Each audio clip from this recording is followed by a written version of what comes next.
You will hear a number of different recordings and you will have to answer questions on what you hear. There will be time for you to read the instructions and questions, and you will have a chance to check your work. All the recordings will be played once only. The test is in 4 parts. At the end of the test, you will be given 10 minutes to transfer your answers to an answer sheet. Now turn to Part 1. Part 1. You will hear a supervisor in a supermarket talking to a new worker on her first day. First, you have some time to look at questions 1 to 6.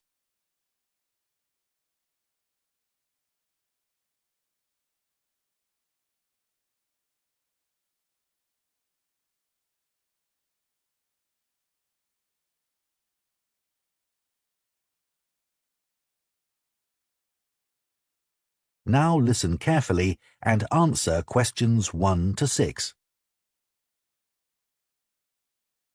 Hello, Charlotte. I'm Caden, one of the supervisors. Welcome to the team. Hi, Aidan. It's Caden. I'm so sorry. Oh, don't worry. People often get my name wrong. They never know how to spell it. It's Kaeden, in case you ever need to write it. I'll try and remember. So, there are a few practical things you need to sort out this morning. Then I'll show you what you're going to do today. The email I received said to go to the front desk to show my letter of appointment and pick up my badge. You'll need that for the staff room and other areas of the supermarket where shoppers aren't allowed. So, after you've finished at the front desk, I'll take you to the staff room. Put your coat and rucksack in one of the lockers there. Take whichever one is free. Will I have a key? Yes, try not to lose it. At the end of the day, leave it in the door for the next person to use. Will do. You also need to go to the HR department to see Tiffany. She's really helpful. I was told to bring my passport with me. HR need to take a note of the number in it. That's right. Or you can show your ID card. I don't have one of those. OK. Tiffany will give you a uniform. They have lots in different sizes, so you just tell her what you need. I won't come with you to HR. I've got to go and sort something else out. Problem with a bread slicer. Is the HR office near the staff room? The staff room's on the 1st floor, and HR are a couple of floors above that, on the 3rd floor. There's a staircase outside the staff room. OK. When you're finished with HR, come and find me in the bakery section of the shop. I'm looking forward to getting started. I'll just give you my phone number in case you can't find me. Have you got your phone there? Yes. OK. Ready? It's 0412 66 5903. OK. Done. Before you hear the rest of the conversation, you have some time to look at questions 7 to 10.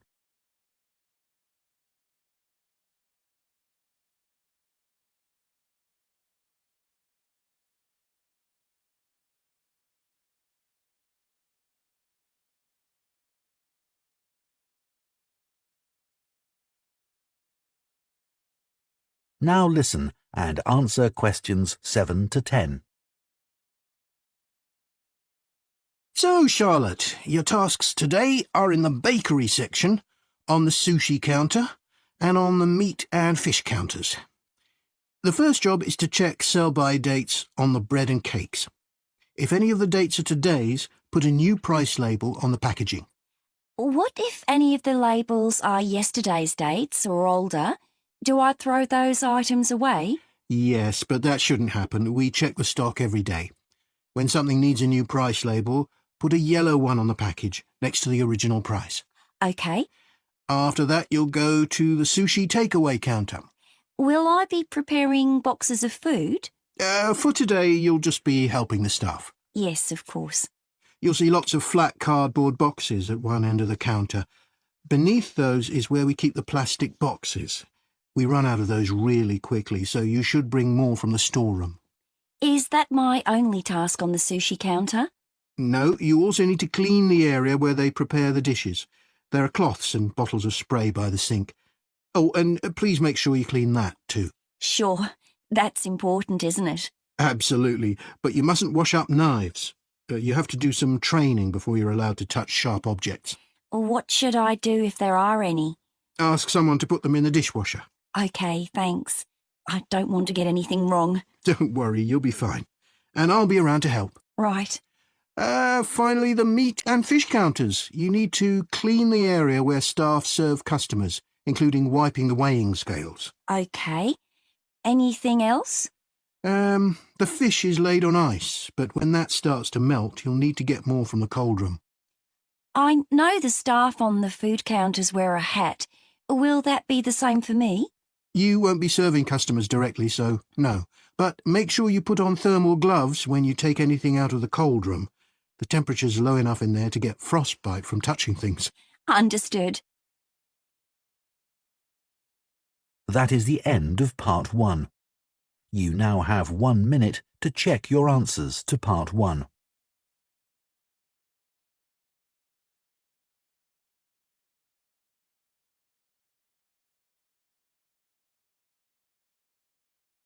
Part 2. You will hear a podcast by a running coach giving advice about taking up running and giving information about her club. First, you have some time to look at questions 11 to 14.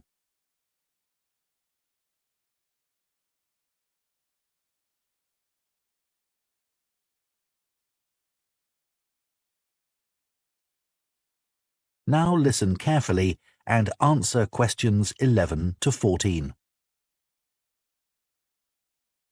My name's Liz Fuller and I'm a running coach with Compton Park Runners Club. Welcome to my podcast. If you're thinking about taking up running, I'm here to help. There are many training programs available online which aim to help people build up to running 5 kilometres. Some of them are great, and thousands of people of all ages are taking part in 5-kilometre races across the country as a result. People like them because they're easy to follow and don't push them too hard. However, they don't work for everyone, especially if you suffer from something like a heart condition or asthma, because they're aimed at people with average fitness and running ability. Another thing is that everyone is different, and if you have any specific questions related to your needs, there's no one to provide any answers. I have a couple of simple tips I always give to new runners. I expect you've been told to run very slowly until your fitness increases. Well, I find that can prevent progress. You should run at a speed that feels comfortable, but time yourself and try to run a bit faster each time. Listening to music can be very helpful. It takes your mind off things and helps your body get into a rhythm. I'd say that is better than running with a friend, especially as most people are competitive, and that's not what you want when you're just starting. I don't think the time of day is especially important. Some people are better in the evening, while others are morning people. But you need to be consistent, so aim to train regularly. Twice a week is enough to begin with.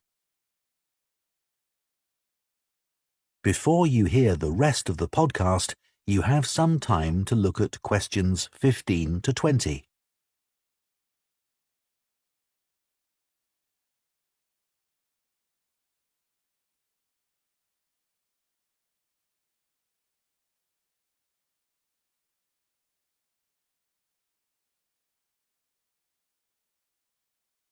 Now listen and answer questions 15 to 20.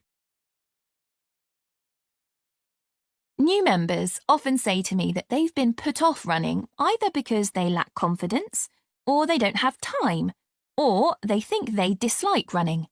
Kerry, for example, joined the club 2 years ago at the age of 40. She'd always enjoyed running at school, but wasn't sure if she'd be able to do it. She was worried about being left behind and being the slowest runner. But she says she was made to feel so welcome, she soon forgot all about that. James had always hated the idea of running, But a friend encouraged him to come along for a taster session, and he hasn't looked back. He never misses a training session, despite having a really demanding job.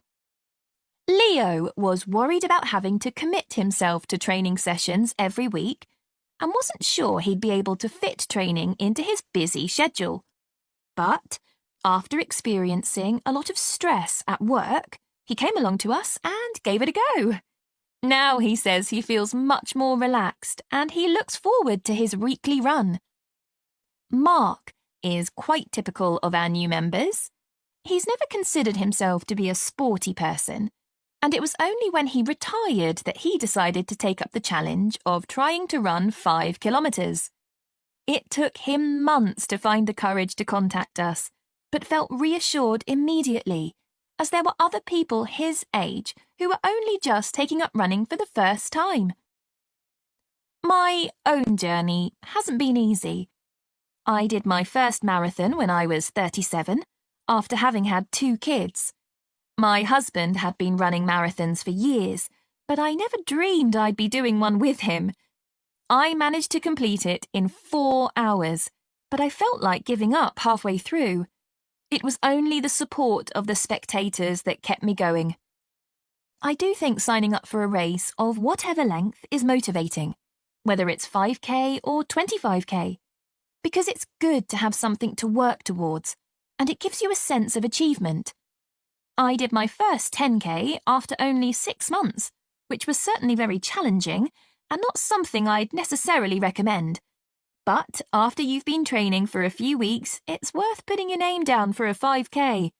Some people find they only need a few practice runs before taking part in a race, but I'd give yourself a couple of months at least. Well, I hope that's given you a really good idea of what... That is the end of Part 2. You now have 30 seconds to check your answers to Part 2.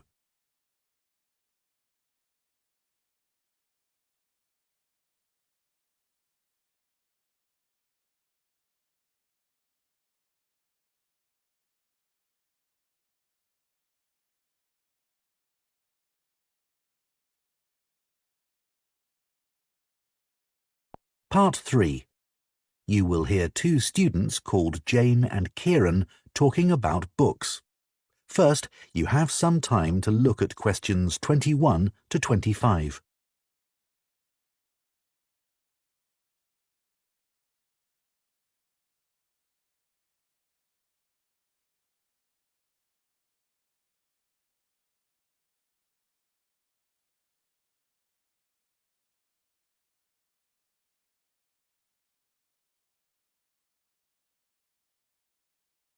Now listen carefully and answer questions 21 to 25. So, Jane, you'll be off to Denmark soon to do your work placement. Yes, I'm really looking forward to it. And I've just started packing up all my books to put in storage. Well, I hope they don't get spoilt. It's okay. My grandfather works in a bookshop, and he told me how to pack them. Oh, that's helpful. He says you have to support the spine, otherwise the paper can come away from the cover. Yeah, that's obvious. He also told me to pack them flat in the box, not on their side. Again, because they can bend, and if you leave them like that for, say, a year, it's quite hard to get them back to their normal shape. Well, it's pretty clear that ruins them. But a lot of people just can't be bothered to protect their books. He always says it's such a shame that publishers don't use better quality paper. It's the acid in the paper that causes the problem, isn't it? Yeah, that's why old books go yellow. You know, some of the books my grandfather's given me are like that already. Oh. I should dump them really if they're going to deteriorate further, but I'd feel bad. They'll always remind me of him. He's quite a collector, you know. Well, if they're important to you. Yeah, I'd regret just throwing them away. You know, maybe it's because I was taught to treasure books, but I hate seeing students force open the pages of paperbacks. They press so hard they end up breaking the spine. I know. But unfortunately, paperbacks aren't designed to last a long time, and people know that. Hardbacks aren't quite as weak. Yeah, they're different, I suppose. but I still don't think people value hardbacks like they used to. Well, they aren't decorative, are they, like other objects? Plus, nowadays, people don't keep them out on shelves as much as they used to. That's such a pity. When I visit someone, if they have, say, a colourful book on a table, it's the first thing I'm drawn to. I agree. And book covers can be a work of art in themselves. Some are really eye-catching. I've always been taught to handle books carefully. If you watch someone take a book off a shelf, well, they usually do it wrong. Ah, my grandfather says you should put your hand right over the top of the book. Or, if you can't do that, pull the other books on the shelf aside so that you can hold the whole cover. When did you learn all this? He watched me pull a heavy book off the shelf when I was small, and it fell on the floor and broke apart. Oh dear. Oh, I can still remember it. You know what I really like? What? The smell of new books. Me too. My parents used to laugh at me when I was a kid because I loved putting books up to my nose, almost as much as reading them. New books aren't cheap though, are they? I guess we're lucky we can buy them. My grandfather stocks second-hand books as well as new ones, and they don't smell quite as good. Before you hear the rest of the discussion, you have some time to look at questions 26 to 30.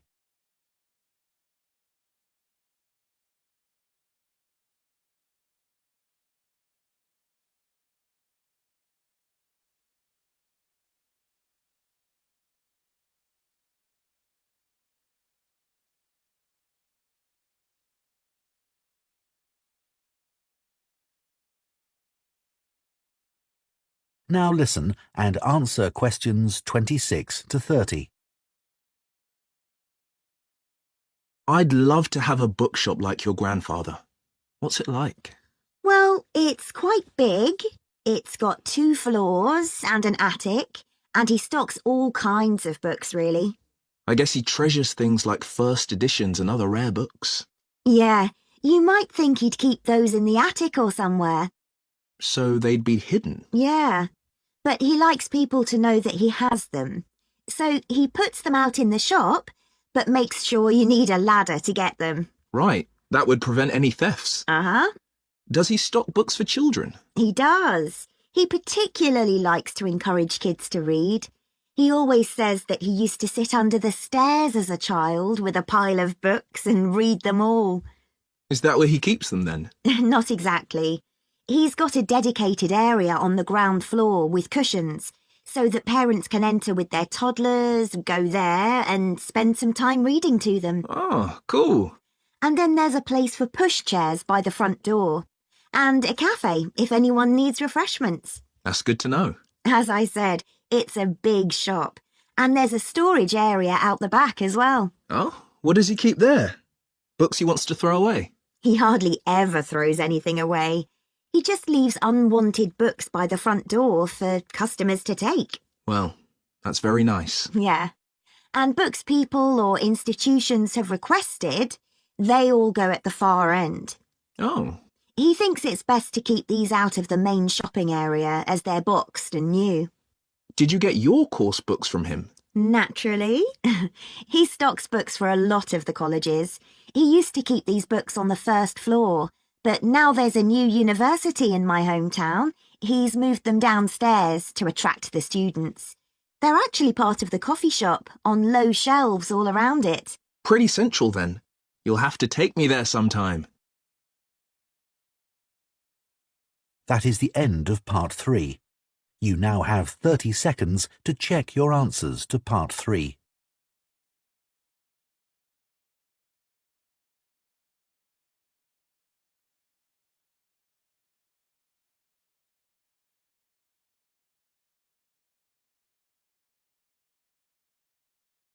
Part 4. You will hear part of an environmental studies lecture on tree planting. First, you have some time to look at questions 31 to 40.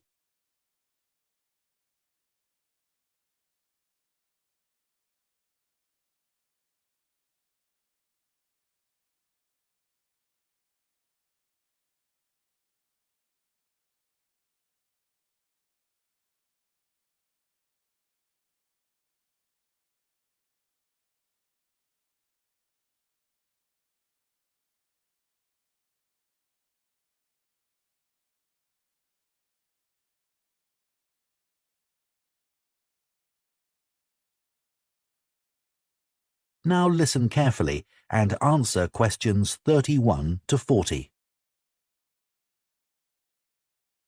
Tree planting now dominates political and popular agendas and is often presented as an easy answer to the climate crisis, as well as a way for business corporations to offset their carbon emissions. But unfortunately, tree planting isn't as straightforward as some people think. When the wrong trees are planted in the wrong place, it can do considerably more damage than good, failing to help either people or the environment. Reforestation projects are currently being undertaken on a huge scale in many countries, and it's crucial that the right trees are selected. A mix of species should always be planted, typical of the local natural forest ecosystem and including rare and endangered species, in order to create a rich ecosystem. It's important to avoid non-native species that could become invasive. Invasive species are a significant contributor to the current global biodiversity crisis and are often in competition with native species and may threaten their long-term survival. Restoring biodiversity that will maximise carbon capture is key when reforesting an area, but ideally any reforestation project should have several goals. These could include selecting trees that can contribute to wildlife conservation, improve the availability of food for the local community, and maintain the stability of soil systems. Meeting as many of these goals as possible, whilst doing no harm to local communities, native ecosystems, and vulnerable species, is the sign of a highly successful tree planting scheme. To ensure the survival and resilience of a planted forest, it's vital to use tree seeds with appropriate levels of genetic diversity, the amount of genetic variation found within a species essential for their survival. Using seeds with low genetic diversity generally lowers the resilience of restored forests, which can make them vulnerable to disease and unable to adapt to climate change.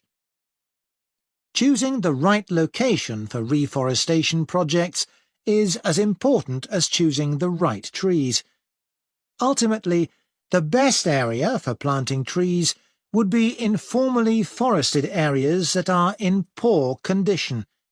It's better to avoid non-forested landscapes, such as natural grasslands, savannas or wetlands, as these ecosystems already contribute greatly to capturing carbon. It would also be advantageous to choose an area where trees could provide other benefits, such as recreational spaces. Reforesting areas which are currently exploited for agriculture should be avoided, as this often leads to other areas being deforested. Large-scale reforestation projects require careful planning. Making the right decisions about where to plant trees depends on having the right information. Having detailed and up-to-date maps identifying high-priority areas for intervention is essential. Drone technology is a useful tool in helping to prioritize and monitor areas of degraded forest for restoration. In Brazil, it's being used to identify and quantify how parts of the Amazon are being devastated by human activities, such as rearing cattle and illegal logging. A good example of where the right trees were picked to achieve a restored forest is in Lampang province in northern Thailand. A previously forested site which had been degraded through mining was reforested by a cement company, together with Chiang Mai University. After spreading 60 centimetres of topsoil, they planted 14 different native tree species, which included several species of fig. Figs are a keystone species, because of the critical role they play in maintaining wildlife populations. They are central to tropical reforestation projects as they accelerate the speed of the recovery process by attracting animals and birds which act as natural seed dispersers. This helps to promote diversity through the healthy regrowth of a wide range of plant species. Unlike the majority of fruit trees, figs bear fruit all year round, providing a reliable food source for many species. At this site, for example, after only 3 rainy seasons, monkeys started visiting to eat the fig fruits, naturally dispersing seeds through defecation. Reforestation projects should always aim to make sure that local communities are consulted and involved in the decision-making process. The restoration of mangrove forests in Madagascar is an example of a project which has succeeded in creating real benefits for the community. Destruction of the mangrove forests had a terrible impact on plant and animal life, and also badly affected the fishing industry, which was a major source of employment for local people living in coastal areas. The reforestation project involved hiring local people to plant and care for the new mangrove trees. Millions of mangrove trees have now been planted, which has resulted in the return of a healthy aquatic ecosystem. The mangroves also act as a defence against the increased threat of flooding caused by climate change. What's more, the local economy is more stable, and thousands more Madagascans are now able to send their children to school. One other important point to consider. That is the end of Part 4. You now have 1 minute to check your answers to Part 4.